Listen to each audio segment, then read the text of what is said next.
அதுக்கடுத்து வந்து இன்னொரு விஷயம் என்னென்னு கேட்டால், அவரை வந்து ஜன்னத்துல் பக்கியில் அடக்கலை, அந்த ஹஷ்ஷு கவுகோப்புண்டு பக்கத்தில் உள்ள ஒரு இடம் அதில் அடக்குனாங்கன்னு சொன்னோம். அவர் நினைஞ்சாருன்னா அது பச்சை பொய்ன்னு அப்பா சொன்னார். எது பச்சை பொய்யா? ஹஷ்ஷு கவுகோப்பில் அடக்குனாங்க என்று சொல்வது பச்சை பொய், அதுவும் ஜன்னத்துல் பக்கி தான் அப்படின்னு அந்த எழுத்தில் போட்டிருந்தார்.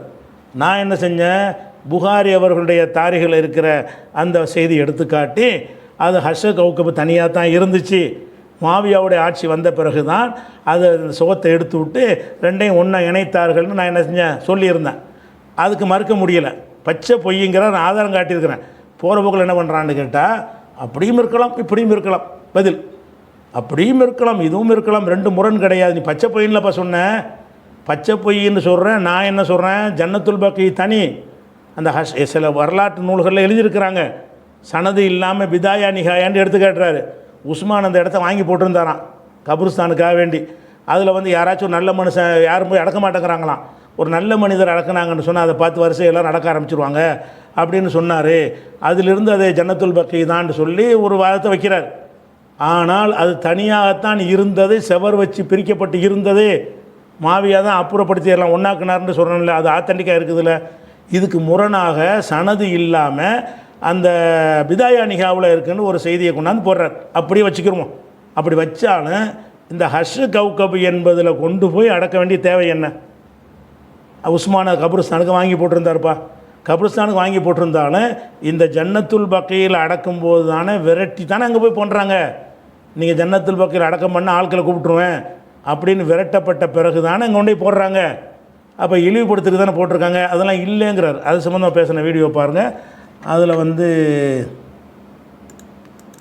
என்ன சொல்கிறான்னு பாருங்க. அடக்கம் பண்ணல, ஹஷ்ஷு கவுகப்ங்கிற இடத்துல தான் அடக்கம் பண்ணாங்க. பாருங்க, உஸ்மான் உயர்ந்தவர், அவருக்கு பக்கீல கூட அடக்கம் பண்ணுறதுக்கு இடம் கிடைக்கலையே. அந்த முஸ்லிம்களுடைய மன்னரை இல்லாத ஹஷ்ஷு கவுகப்ங்கிற இடத்துல அடக்கம் பண்ணிட்டாங்களே. முஆவியா அவர் தான் உஸ்மான் அவங்க அடக்கம் செய்யப்பட்டதுக்காக அதை பக்கியோட சேர்த்தாரு. அப்ப இதெல்லாம் நடந்துச்சே, சஹாபாக்கள் பார்த்துட்டு சும்மா தான் இருந்தாங்க அப்படின்ட்டு ஒரு பேச்சுல. ஆனா இவர் காட்டின செய்தி, இந்த 3 நாள் குப்பையில் தூக்கி எறியப்பட்டார்னு இவர் ஆதாரமா காட்டினாரு, பலவீனமான செய்தியை. அந்த அறிவிப்பாளத்தோட முறிஞ்ச ஆதாரம் இல்லாத பொய்யான இந்த செய்தியிலேயே வருது, கீழே வருது, உஸ்மான் ரலியல்லாஹு அவங்க உயிரோட வாழும் போதே ஹஷ்ஷு கவுகப்ப கடந்து போவாங்களாம். அவங்க கடந்து போகும்போதே சொல்லுவாங்களாம், இந்த இடத்துல நிச்சயமாக ஒரு நல்ல மனிதர் அடக்கம் செய்யப்படுவார் அப்படின்னு உஸ்மான் ரலியல்லாஹு அவங்க சொல்லியிருக்கிறார். நீ ஆதாரமா காட்டின செய்தியில தானே அது வருது. உஸ்மான் ரலியல்லாஹு இதையே மறைச்ச நீ. அப்ப உஸ்மான் ரலியல்லாஹு அவங்க ஏன் சொன்னாங்க, இந்த இடத்துல ஒரு நல்ல மனிதர் அடக்கம் செய்யப்படுவார்கள், முஸ்லிம்களுடைய மன்னரையாக அது இல்லாட்டினா உஸ்மான் ரலியல்லாஹு நல்ல மனிதர் இந்த இடத்துல அடக்கம் செய்யப்படுவார்களா? நீ காட்டின செய்தி என்ன? அது முஸ்லிம்களுடைய மன்னரை தான், அது நல்ல மனிதர்கள் அடக்கம் செய்யப்படக்கூடிய இடம் தான், அந்த இடத்துல ஒரு மனிதர் அடக்கம் செய்யப்படுவாரு உஸ்மான் ரலியல்லாஹு சொல்லியிருக்காங்கன்னு நீங்க காட்டின செய்தியிலே, அந்த ஆதாரம் இல்லாத செய்தியிலே வருது. உண்மை என்ன தெரியுமா? பிதாயா வ நிஹாயாங்கிற பதிவு செய்யப்பட்டிருக்கு. ஹஷ்ஷு கவுகப் என்பது வகான கத் இஷ்தராஹு வ ஸாதஹு ஃபில் பக்கிய. ஹஷ்ஷு கவுகபை உஸ்மான் ரலியல்லாஹு அவர்கள் தான் விலைக்கு வாங்கி அது பக்கி மன்னரையோட சேர்ந்த ஒரு தோட்டம்ங்க, தோட்டமா இருந்தது. உஸ்மான் ரலியல்லாஹு என்ன செஞ்சாங்கன்னா, மன்னரைக்கு இடம் தேவைன்னு சொல்லி, பக்கியோருக்கு இடம் தேவைன்னு சொல்லி அந்த தோட்டத்தை யூதங்கிட்ட இருந்து வாங்கி பக்கியோடு அதையும் மன்னரையாக அவர் சேர்த்தாரா? ஆனா எப்பயுமே ஒரு கபூரோட மன்னரையோட ஒரு இடத்த கூடுதலா சேர்த்துட்டா டக்குன்னு அந்த இடத்துக்கு யாரும் என்ன செய்ய மாட்டாங்க, போய் இறந்து போனவங்க அடக்கம் பண்ண மாட்டாங்க. அதுவும் வருது, தபக்காத்துல் குப்ரால வருது, கானன் நாசு யதவக்கௌன ஐ யதுஃபனு மௌதாஹும் ஃபி ஹஷ்ஷி கௌகப். தங்களுடைய மௌத்தாக்களை மரணங்களை ஹஷ்ஷு கௌகப்ல அடக்கம் செய்வதை தவிர்த்தே வந்தார்கள் முஸ்லிம்கள். அப்ப அது முஸ்லிம்களுக்கு அடையப்படுற இடமா தான் உஸ்மான் ரலியல்லாஹு வாழும்போதே ஆக்கிட்டாங்க. ஆனா யாருமே அதுல போய் பண்ணாம பக்கியூலே அடக்கம் பண்ணிக்கிட்டு இருந்தாங்க. அப்ப இந்த சந்தர்ப்பத்துல தான் உஸ்மான் ரலியல்லாஹு சொன்னாங்களா, கூடிய சீக்கிரம் ஒரு நல்ல மனிதர் இங்கே அடக்கம் செய்யப்படுவார், அதற்கு பிறகு அவரை முன்மாதிரியாக கொண்டு முஸ்லிம்கள் எல்லாம் இங்கே அடக்கம் செய்யப்படுவார்கள் அப்படின்னு சொன்னாங்க. அந்த நல்ல மனிதர் யார்? உஸ்மான் ரலியல்லாஹு அன்ஹு அவர்கள் தான். ஆனால் அது அவர்களுக்கே தெரியாது. ஆனா அவங்க ஆசைப்பட்டாங்க, என்ன, நான் இந்த இடத்துல கூடிய சீக்கிரம் ஒரு நல்ல மனிதர் முதல் அடக்கம் செய்யப்படணும், அதை பார்த்து இந்த இடத்துல எல்லா மக்களும் அடக்கம் செய்யப்படணும் அப்படின்னு விரும்பினாங்க. அல்லாஹ் ரப்புல் ஆலமீன் அந்த காரியத்துக்கு முன்மாதிரியாக உஸ்மான் ரலியல்லாஹு ஆக்கிட்டான். இவ்வளவு செய்தி இருக்குது. இதுலயும் ஒரு அரசியல் செய்யணும். ஹஜ் கௌகபை ஏன் அடக்கம் செய்தார்கள் தெரியுமா? உஸ்மானை அவர்கள் ஒதுக்கி விட்டார்கள். உண்மையில் அது ஒரு பாதுகாப்புக்காக சஹாபாக்கள் செய்த ஒரு பாதுகாப்பு நடவடிக்கை தான் தவிர உஸ்மான் அலி அவர்களை கேவலப்படுத்துறதுக்கெல்லாம் இல்லை. இதுதாங்க உண்மையான ஒரு விஷயம். அது மாதிரி பனு உமையாக்கள் அதை சேர்த்தாங்க. இடையில செவர் இருந்திருக்கலாம், அந்த செவரை தட்டி விட்டுட்டு முஆவியா அலியல் அவங்களை சேர்த்திருக்கலாம். அது இரண்டும் முரணான கிடையாது.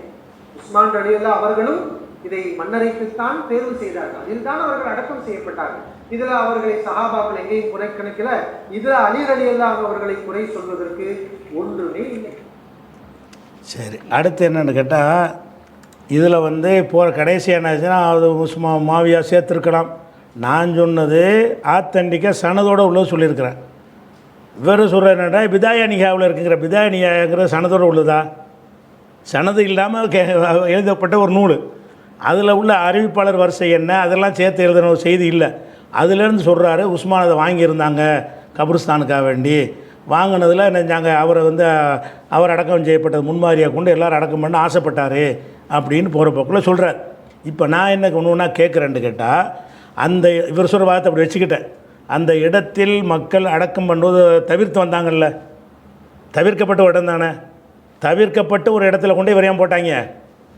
அதாவது நீ என்ன சொல்கிற, யார் அங்கே இது ஜன்னத்து பக்கினா இதுதான், இது உஸ்மானை வாங்கினாலும் இது ஜன்னத்துல் கிடையாது, ஒதுக்கப்பட்ட இடம் அப்படின்னு எல்லாரும் ஒதுக்கி வச்சு இருக்கிறாங்க.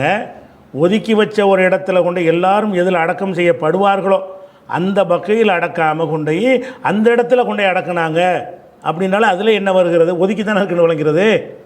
இதில் அடக்க வேண்டியது தானே அப்படிங்கிற ஒரு விஷயம் வருது. அது போக இந்த மாலிக் இமாமுடைய அதிகம் சொல்லும்போது என்ன செய்கிறாருன்னு கேட்டால் 2-3 தடவை அது பொய்யான செய்தின்னு சொல்கிறார். அதனால் ஹதீஸ் கலை விதியை பற்றி முதல்ல கொஞ்சம் இவருக்கு தெளிவுபடுத்த வேண்டியிருக்கு. அடிப்படையே விளங்காமல் இருக்கிறாங்க. என்னென்னு கேட்டால், மாலிக் இமாம் இந்த செய்தியை சொன்னாங்கல்ல, மாலிக் இமாம் சொன்னார்கள் என்பதில் யாருக்கும் சந்தேகம் கிடையாது. அதுக்கு ஆத்தண்டிக்கான அறிவிப்பாளர் வரிசை இருக்கிறது. மாலிக் இமாம் சொன்னதை நம்ம ஏற்றுக்கிறலாமா? அவருக்கு அந்த சம்பவத்தில் நேரடி சாட்சியாக இல்லையே. உதாரணமாக இப்னு அப்பாஸ் சொன்னாக ஒரு செய்தி வருதுன்னு வைங்களேன், அவர் சொன்னதுக்கு ஆதாரம் இருக்கும். அந்த சொன்னதை நம்ம மார்க்கமாக ஏற்றுக்கிறலாமா அப்படின்னு கேள்வி கேட்டோம்னா, இப்னு அப்பாஸ் சொன்னது பொய்யிண்டாகுமா? பொய்யிண்டாகுது. இப்னு அப்பாஸ் நெசமாக ஒன்று சொல்லியிருப்பார், ஆனால் சஹாபாக்களுடைய சொல்ல மார்க்கமாகாதுங்க, அவருடைய கருத்துங்க இது அப்படின்னு நம்ம சொன்னால் அது பொய்யின்ற அர்த்தம், அது மார்க்கமாகாதுன்ற அர்த்தம். மாலிக் இமாமை பொறுத்த வரைக்கும் இந்த செய்தியை மாலிக் இமாம் சொன்னார்ல, அது 100க்கு 100 உண்மை, பொய்யான செய்தி கிடையாது. மாலிக் இமாம் தான் பொய் சொன்னார் பண்ணி சொல்வதாக இருந்தால், மாலிக் இமாம் என்ன சொல்கிறாங்க, எங்கள் பாட்டனார் அதில் ஒரு ஆளாக இருந்தார், அவரும் சேர்ந்து அடக்கம் பண்ணார், குப்பையில் போட்டிருந்தாங்க அப்படிங்கிற செய்திகளை பூராவுமே அவர் மாலிக் இமாம் சொல்கிறார். நாம் என்ன கேட்குறோன்னா, மாலிக் இமாம் அந்த காலத்தில் இல்லாததுனால நம்ம அதை ஆதாரமாக ஏற்றுக்கொள்வதில் டவுட் இருக்கிறது. அதே நேரத்தில் மாலிக் இமாம் சொன்னார் என்பது டவுட் இருக்கா?